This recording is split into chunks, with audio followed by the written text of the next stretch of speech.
All right, hello again, everybody.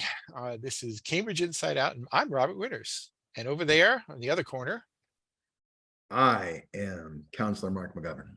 no, he is not. What? This is Mr. Patrick Barrett.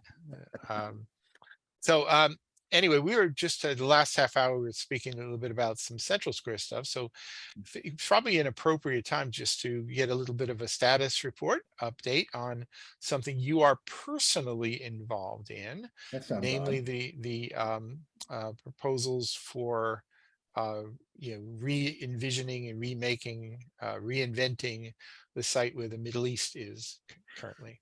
So you're talking about my plan to convert the current Middle East site into a missile silo to protect us from Somerville and in Belmont. I thought it was actually a hazardous waste dump that you had proposed. Well, it's really a toss-up. Right. So we had our historical commission first round with historical. Oh, so just so everybody knows what we're talking about here. Oh, so yes, right? I'm converting the Middle East into the Middle East, plus a hotel and a bar on the rooftop. All right. We are in the process. And I'm very disappointed that you are not going to be bringing back the bowling alley in the basement that was once there. But I'll forgive you. When we brought all these great historical photos, and I wish I had them with me right now, but the bowling alley and the Guns and Loan. Like, what a time. Yeah, we actually, where was the Guns and Loan again? You told me, but I forgot. The Guns and Loan is where Zuzu is currently now. Okay, so it was Guns and Loans. Guns and Loans. So like you go, I'm not sure like what the order of that is. Maybe you get a loan to buy a gun, or maybe you get you buy the gun and then you say, "Give me that loan." No, it's like a junior capitalist starter kit. Like I need a gun, I need some money, and here you go. Get out into the world. So for those who feel Cambridge has been frozen in amber and unchanging over the decades, just be aware that where the Middle East operates used to be a Guns and Loan. The amber has cracked a bit, but I actually love the idea of a bowling alley in Central Square. That would just kill. But what I'm doing is I'm going to rebuild the Middle East bigger and badder than ever it was before. Upstairs, downstairs. There's discussion about possibly a third music venue, which I'm not sure we're going to be able to do, but we're going to try. And then we have a 140-room hotel above that with a restaurant bar similar to what you see over at 907 Main, with currently, you can't see my cell phone, 100% occupancy right now. I get nightly reports just about this time, and we're back to 100%. After a small dip yesterday to 95%. We have a rooftop bar called the Blue Owl, which is sort of a sister property to how we're envisioning this new place. We went to historical. I went to historical. Gave what I would, and this is because as one part of the process, one has to demolish an existing structure. So it takes me back to this linkage conversation we just had. I'll be brief about it, but like if I put stilts on the building and built a new building above the existing building, no linkage. You follow?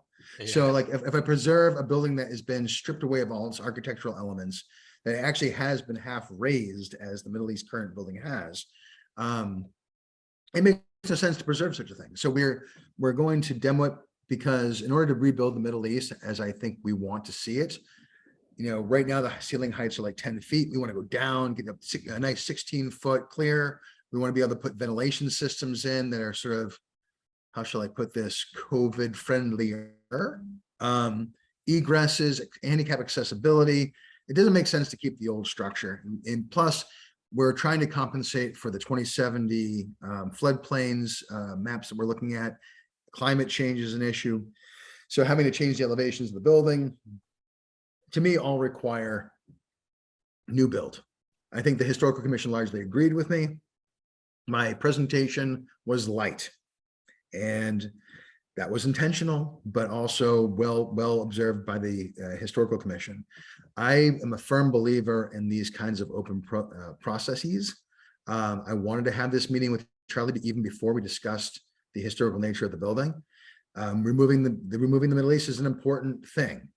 And when I say removing, I mean knocking the building down and rebuilding it. But I want to be able to explain to people what we're doing so they're not terrified. I mean, there's always going to be people who don't like something. And I've heard you. But you know, what my team is going to do is we're going to rebuild the Middle East, upstairs and downstairs, make them accessible for everybody, make them safer, bigger, better, and build what Cambridge needs, more hotel. And we're gonna meet that demand. And My hope, and I'll sort of add in here that in a place like Central Square, which is supposed to be sort of one of our principal cultural centers for Cambridge, to not only preserve but actually enhance venues like this is a good thing. You know, so so well, I don't. and a typical developer, evil or otherwise, wouldn't necessarily be looking at it from the same perspective as you are. So I think Well, we're I'm kind the, of I'm the lucky that way. evilest, nastiest, meanest, baddest developer that ever was. So like, obviously I am doing this only for money, because I'm just an evil guy. But I played at the Middle East as a musician. I met my wife at TG the Bears. My family has a lot of history in this building. My family is starting to have a lot of history in Cambridge. We're newbies here. We've only been here for 15 years, but this is our home. This is something we want to cultivate and care about. We moved to Central Square specifically. And we've made a commitment, and this is part of that commitment. I'm looking forward to working with the Sater family. I'm looking forward to building this thing, and it's gonna be great. But for 2 years, the Middle East will be down, and we're thinking about how to fill that gap as well. But the club will run through next year, and then we'll be shovels in the ground sometime in 24, depending on planning board approval. And then there's plenty of people out there who might want to try to stop that. And to them, I say, have at it. Yeah. So anyway, so it's interesting, and it kind of looks like maybe, I mean, there's still some regulatory hurdles to get through, appropriate boards to say Well, yay. Right. I like the historical commission's approach. They're more collaborative, and I invited them to help me build this place. I invited the CDD to do the same. I don't want to. I think Mass and Main across the street is one of the ugliest buildings in Central Square, next to possibly the one on 10 Essex. Sorry, Morris, it's just ugly. But I think we can build something beautiful here. I think we can make a new icon for the square. If people really want the guns and loans back, we can talk about that. But I do think what we're doing is making sure that music stays in the Central Square for at least another half century. That's important. Yeah, it's actually, somebody should write the book about the history of music venues in Central Square. I remember the Rise Club, when you used to come up Brookline Street, it was up on the top floor. It was like a big nightclub, with disco balls and everything. And you could hear it blaring out over Central Square. There used to be a really great blues club over on Norfolk Street. It's just a parking lot now, but this is a really nice history. And It's easy to lose music venues to other things. And again, like, the affordable housing people, I love you to death, but like, goddamn, like we need other things besides just affordable housing. We right, do. yeah, and so in the heart of Central Square, we're teeming with people. I mean, I think this could be a very, very good thing. So anyway, Making progress. we'll keep an eye on it Thank as you. time passes here. Now, another thing that's been happening, something that's some, I guess, significant interest to me, is that we do have a charter review committee that is continuing. The last meeting was canceled for various reasons, and they have another one coming up, I believe, next Tuesday. Right. So that's the official group, is 15 people appointed. There are some issues about how that all came to be, but it's proceeding. A little bit of some oddities about it, quite honestly, in the fact that even though city councilors were prohibited, any elected official was prohibited from being on the charter review committee, nonetheless, city council aides are kind of, keeping their thumbs on the scales of this thing, and sort of being somewhat administratively responsible for parts of it, which I don't think is exactly right. But it is proceeding. Uh, you know, but a curiosity happened. I just happened to be, while they were blowing insulation into my walls on Monday or Tuesday, I decided to take a little walk around the block, and I just dropped by the election commission, because it was something I was going to ask about them, completely independent of any of this. And then they said to me, he says, are you involved in in trying to form an independent charter commission? I said, what? No, that's not me. Because apparently, there's some organized group, I don't actually even know for sure who it is. I have some suspicions, are independent of the I know city. who. Well, I think I kind of know who. But they basically want to say, well, we don't like what they're doing, so we're going to try and do it on their own. Now, it's a bit of a heavy lift. You can't just sort of form a charter commission. You have to gather a lot of signatures. I forget what the requirements are. And then you have to, it's a longer process than just a charter review. I can't think of any counselor aide who's just loves gathering signatures and being a general pain in the ass. Who could have, like, it's going to be a real head scratcher for me to figure out who the hell wants to do that. Let's just say that right near the Throgsnick Bridge in New York, there's a fort with this man's name on it. And I will leave that cryptic thing for those of you who want to go to Google Earth right now. So But that brings me to like a larger point about like the collegiality, dude. Like who's running the show right now? And I think that's, everyone's just kind of freaking out a little bit, but like when you have counselors who are willing to, I think, unethically put their people on, not people on commissions, but to send them out into the world and say, I don't like how this process is going here with my team. You go get some signatures and we'll figure out how to circumvent my 8 other colleagues. And then what I can't figure out on top of that is, if you're one of those 8 other colleagues, why on God's green earth would you ever talk to that guy ever again? right. You put him in a corner, you put the stupid hat on him, you say, we're done. See you in 2 years. Well, there is a sort of kind of an awkward thing about, the current city charter, the Plan E charter from the get-go, basically says that Patrick or I, either of us could go talk to city staff. We could ring up a department. We could rip them a new one. And I do. Really, yeah, right. We can do that. But elected officials, elected city councils actually cannot do this. It's actually felonious for them to do it. They must act through the city manager. But one of the more awkward developments that happened really 20 years ago now was when they started having city council aides. They used city council aides as proxies, basically to do some of that dirty work and say, well, councilor says, my hands are clean, I didn't do anything.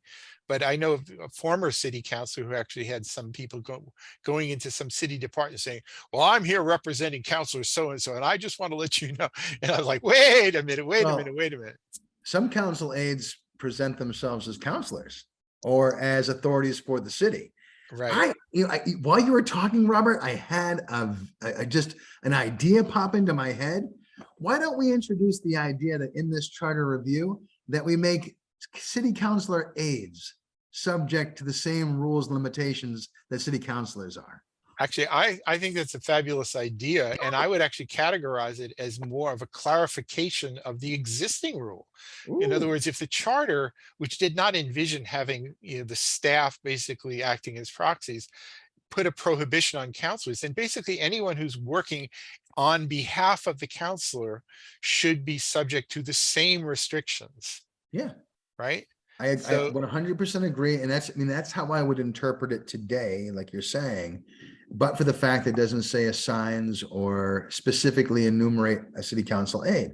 But, this is something that probably should have been addressed at the time the aides were introduced. But, right now you've got a city council that I think with a new city manager, that there's going to be a little bit of a power push. We're seeing that right now. But what I'm seeing really is like, I see a lot of counselors who are doing their jobs, and I see 1 or 2 counselors who are really trying to break the system. And I think they need to be held accountable. But moreover, if they can't be held accountable or their colleagues are unwilling to do that, let's use this moment of charter review to rein them back in. It'll be, I have some points of view about all this. I would say them all here right now, but fundamentally, I wish the Charter Review Commission, the committee, the best in actually coming up, and hopefully they'll grow into the role and come up with good ideas and also show appropriate restraint. I mean, your job is to review the charter. It's not to overthrow the government necessarily, right? And just because you got picked in some questionable process in order to do this role here, that doesn't mean you're the revolutionary designees. There are some things that should be fixed, to be Mhm. sure. I mean, like we were just talking about, some clarification about employees working for city councilors being subject to the same rules as city councilors, for example. I don't know that the current city councilors would be particularly receptive to, um, for example, getting rid of the election system as it stands right now that allows them to be elected with 10% of the vote, to win your quota of votes under a proportional representation system.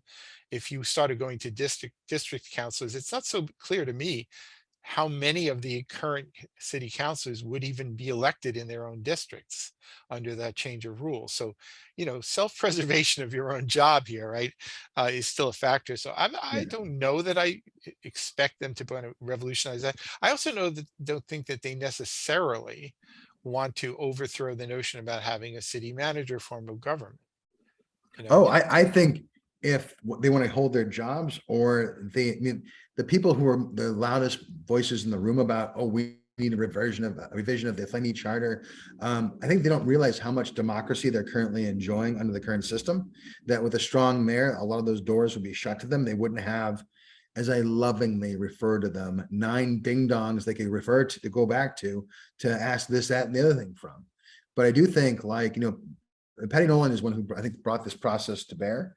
I don't think it was a bad idea, but I do think trying to temper expectations is probably a good idea in terms of saying, like, this is what we hope to get out of it, and making some slight revisions to it to address modern conditions.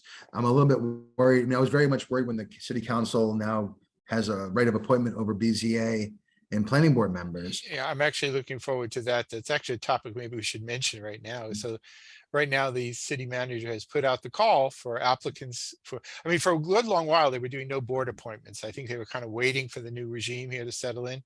So now the city manager has called for new applicants for the Board of Zoning Appeals. And now we're really going to kind of see, we'll see whether in fact this notion about city council review of board appointments, what this really shakes out to be, right? And because I'm not afraid of anything, especially rejection, I have also thrown my hat in the ring for the Right. BZA. You'd be good at it, actually. You have a lot I of think I would be. very specific knowledge about it.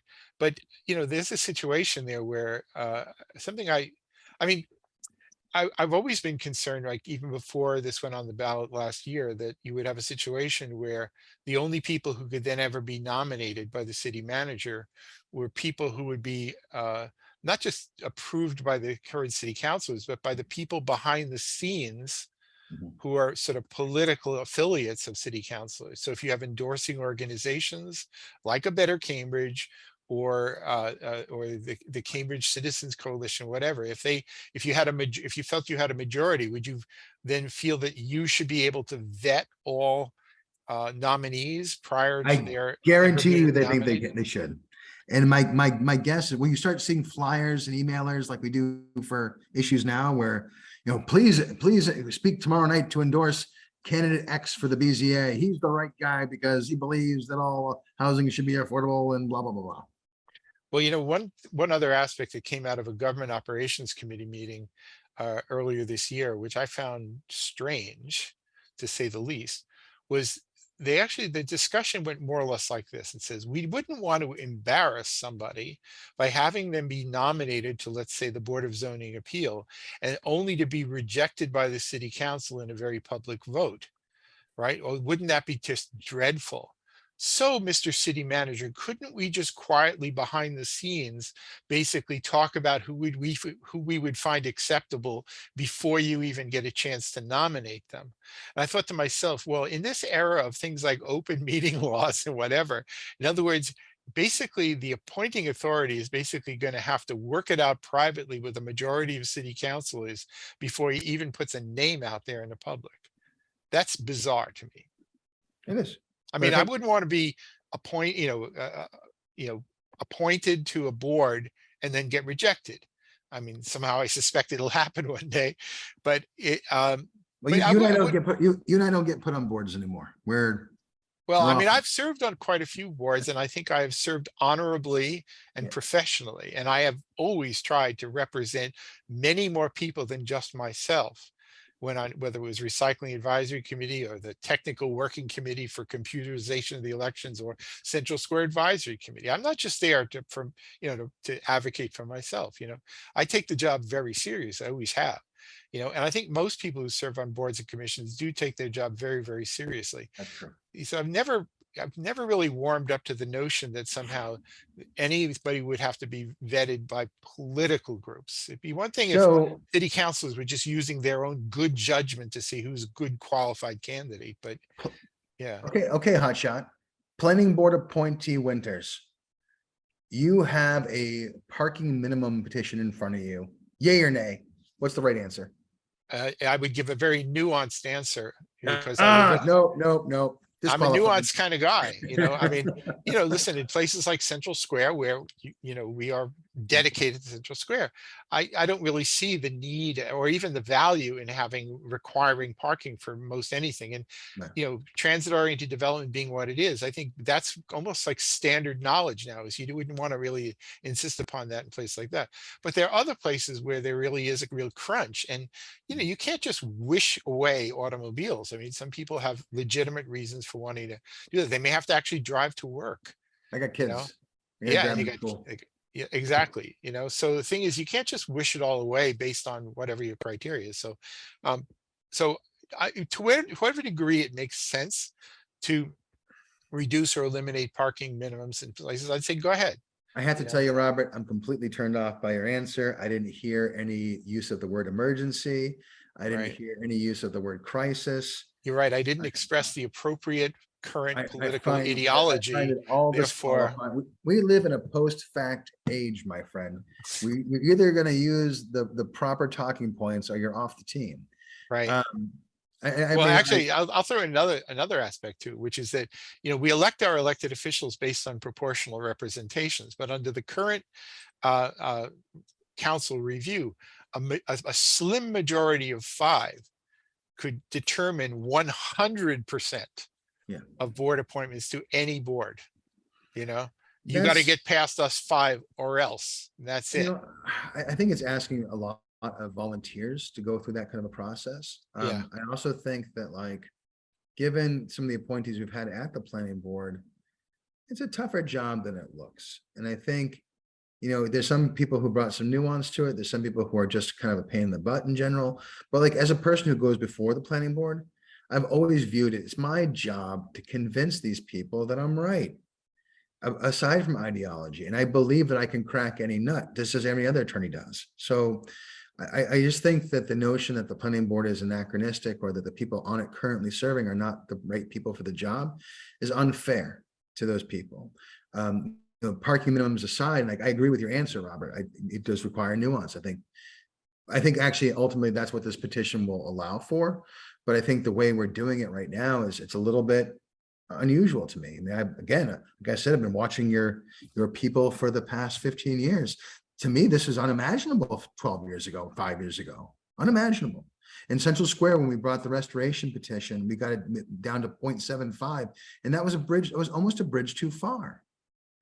So I think we've come a long way. I'm grateful for that, but I'm a little bit concerned about how we continually phrase these arguments in the terms of emergency or crisis. Well, it's perhaps it's a national trend, but there's almost a religious quality to the way politics is being played now. We have all decided that we must have absolute high density, or under all circumstances, end of story, or we must obliterate all parking minimums under all circumstances, end of story, or pretty soon maybe it'll be we must ban cars and there's no discussion required, or Well, something like that. But or you know ordinance be with you, Robert. Ordinance be with you. yeah. Well, I am a man of great nuance. I try to see things from lots of different sides. By the way, speaking of automobiles and trucking, there is a kind of a curiosity that I think is worth Oh, mentioning. It was actually the very last communication amongst the 81 communications at the city council meeting actually spoke to this, which was a letter from Joan Pickett saying, well, whatever happened to this petition of 97 people who were basically raising issues with some of the changes in traffic and parking regulations along Brattle Street? I believe there's actually another petition coming having to do with Garden Street, but the petition is addressed to the traffic board. Now, the traffic board was created under a special act of the Massachusetts State Legislature at the behest of people of Cambridge, when things were sort of chaotic in dealing with traffic related issues in Cambridge generally. And it actually is what empowered a traffic director, such as outgoing traffic director Joe Barr, to have the authority to simply promulgate regulations without asking anybody. Right? All you had to do was say, I have decided this is it, and put it in the paper, and that was the end of it.